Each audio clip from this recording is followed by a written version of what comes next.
Let's begin with the foundations. Welcome to another lecture, where today we consider Vincent van Gogh, life, letters, art, illness, and legacy.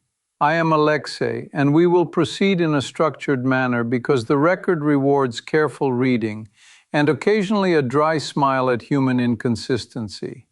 Hello, I'm Priyanka. I'm excited, and also a little in awe of how much we can learn from the letters. Maybe we can keep the questions simple at first, and then get braver.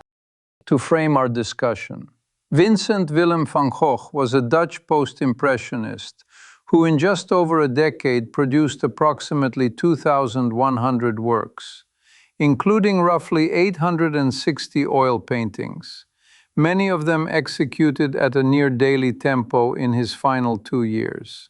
We observe an intensification of color beyond naturalism, and a brushwork that is rhythmic, tactile, and structurally purposeful, all of which helped redefine how painting could articulate inner experience. It is important to understand some basic terms. Post-impressionism is not a single style, but a stance after impressionism, where artists retain attention to light and modern life, yet privilege structure, subjective intensity, and the expressive force of color.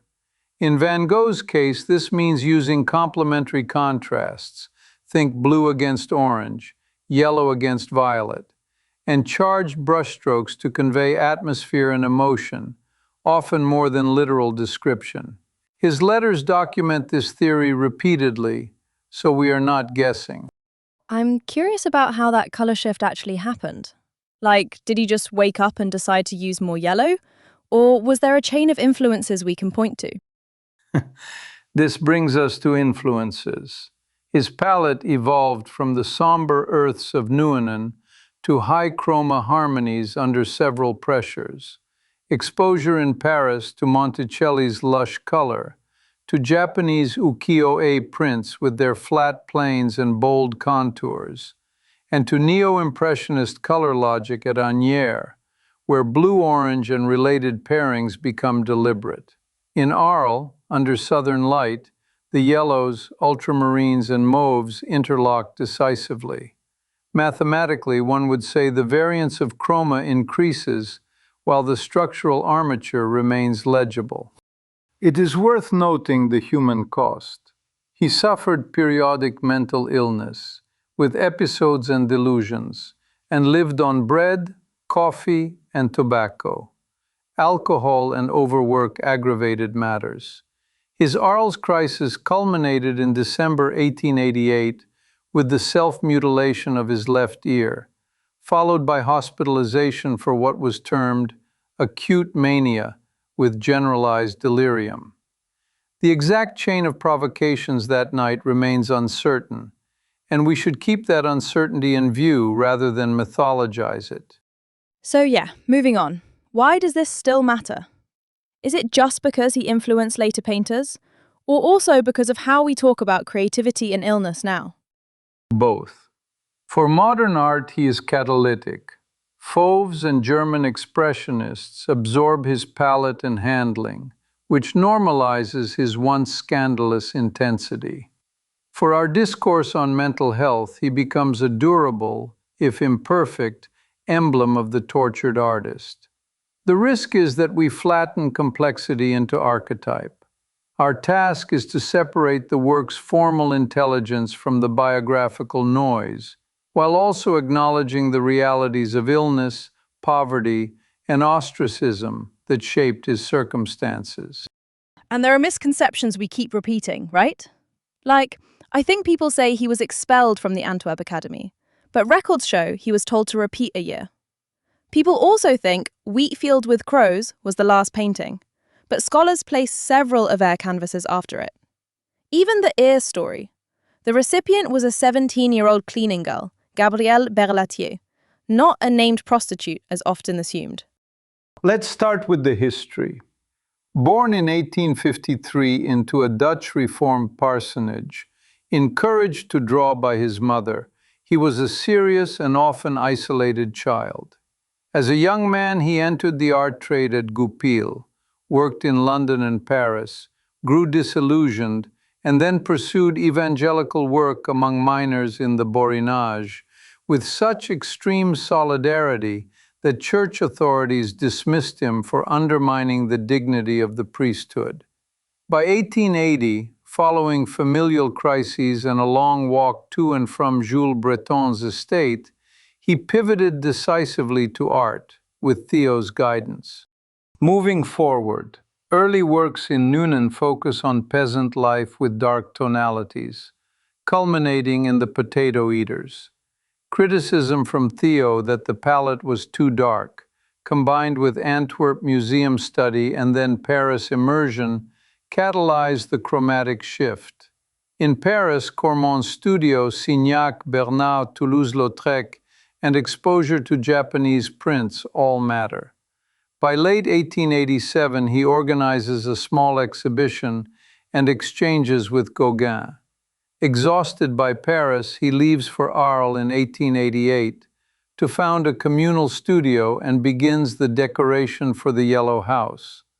Sunflowers, the Night Café, Café Terrace at Night, Starry Night over the Rhône, Bedroom in Arles. As we continue, Gauguin arrives in October, collaboration turns tense, and in December the infamous ear incident occurs. After local petitioners brand him Le Fou Roux, the Yellow House is closed, and he voluntarily enters the St. Paul de Mosole Asylum at Saint-Rémy in May 1889. There he paints the clinic, cypresses and olive trees, and produces The Starry Night. He also creates interpretations after Millet and Doré, which he likens to a musician performing Beethoven, transformative rather than merely reproductive. By May 1890, he moves to Auvers under Dr. Paul Gachet's eye and produces around 70 oils in as many days, then dies in July 1890 after a self-inflicted gunshot, having walked back to his inn and spoken with Theo before infection took hold. What comes to mind next is the small human details. He once held his hand in a lamp flame after a painful rejection. He attempted an unannounced visit to Jules Breton and turned back. The doctor who treated him after the ear incident received a portrait he disliked so much that it helped repair a chicken coop before ending up in a major museum, later valued in the tens of millions. And the letters. More than 600 from Vincent to Theo, only around 40 the other way, became the backbone of what we know. Thanks to Theo keeping them, and Jo van Gogh Bonga publishing them in stages by 1914. Before we get to the complexities, a brief personal note. I am drawn to the discipline of his series, olive trees, wheat fields, sunflowers, as if they were experiments with parameters varied one at a time. When I stand before Almond Blossom, conceived for his newborn nephew, I see an equation solved with unusual clarity. It is a reminder that even amid turbulence, he sought concision and grace. Perhaps that is why the work continues to teach us rigor and tenderness in equal measure. Let's proceed to the next point. 3 questions will orient our deeper dive. First, how did Van Gogh's mental health impact his art? Second, what if he had achieved real recognition in his lifetime? Third, how has his story shaped the modern archetype of the tortured artist? And with what costs and benefits to our understanding? Big question 1. The record shows periodic episodes, psychosis, delusions, hospitalizations, exacerbated by malnutrition, insomnia, overwork, and alcohol. Proposed diagnoses range from bipolar disorder to temporal lobe epilepsy or acute intermittent porphyria, but consensus stops at episodic illness with lifestyle aggravation. Did these episodes produce the art? We must be precise. The letters function as laboratory notebooks and diaries, tying motifs to mood, yet a critic like Jan Holsker judged that only the Saint-Rémy relapse of February to April 1890 significantly altered his art, forcing small canvases from memory such as two peasant women digging at sunset and sorrowing old man. Most of the time, illness constrained him, and work persisted despite it, not because of it. I want to ask something simple first. Is there a direct link between a specific episode and a specific painting that we can responsibly point to? People always mention the Starry Night here.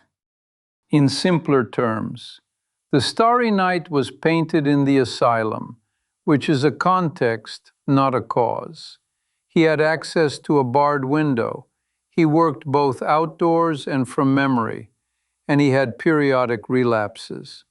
The letter trail makes clear he sought to express a nocturnal atmosphere through orchestrated contrasts and movement, independent of whether he was acutely ill that day. More explicit are the links he himself states. The night cafe was meant to show a place where one can ruin oneself, go mad, or commit a crime. And the July 1890 letter from Auvers speaks of vast fields of wheat under turbulent skies reflecting sadness and extreme loneliness. These are self-articulations of mood informing motif. They do not reduce to pathology, but they register it. To elaborate, method matters. In March 1888, he used a perspective frame to structure landscapes, anchoring composition even as color became expressive. In the asylum, limited mobility redirected him to interpretations after Millet and Doré, which he compared to performing Beethoven, a way to keep the hand and mind in motion. So the interface of illness and art is practical as much as psychological. When the world narrowed, he engineered procedures to go on working. Building on that, if he had been recognized earlier, would the work look different? Like, would fewer crises have changed his palette or subjects? Or maybe the Yellow House community would have survived? Big question two. We have small data points on recognition. Albert Aurier called him a genius in January 1890. At the Indépendant that spring, Monet declared his contributions the best in the show. Yet there was no financial stability, and insults like Henri de Greuze at Les Uns coexisted with praise. Counterfactually, had recognition come earlier, the likely effects include improved diet and rest, fewer social exclusions such as the Arles petition, and perhaps sustained collaboration at the Yellow House. Materially, more reliable access to models and furnishings could have expanded portrait and interior series.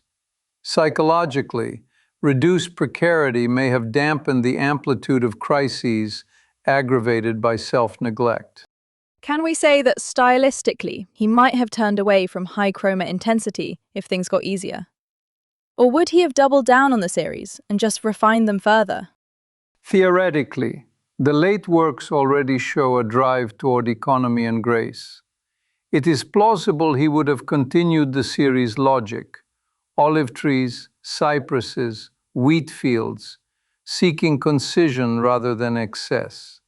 External stability might have reduced interruptions and allowed rigorous variation across larger planned ensembles, much as the decoration for the Yellow House proposed. What seems less likely is a retreat from expressive color, given how firmly his letters grounded in theory, not mood alone. But we must label this as informed conjecture, not historical fact. Big question three. After his death, he becomes emblematic of the misunderstood genius, the tortured artist. Several mechanisms drive this.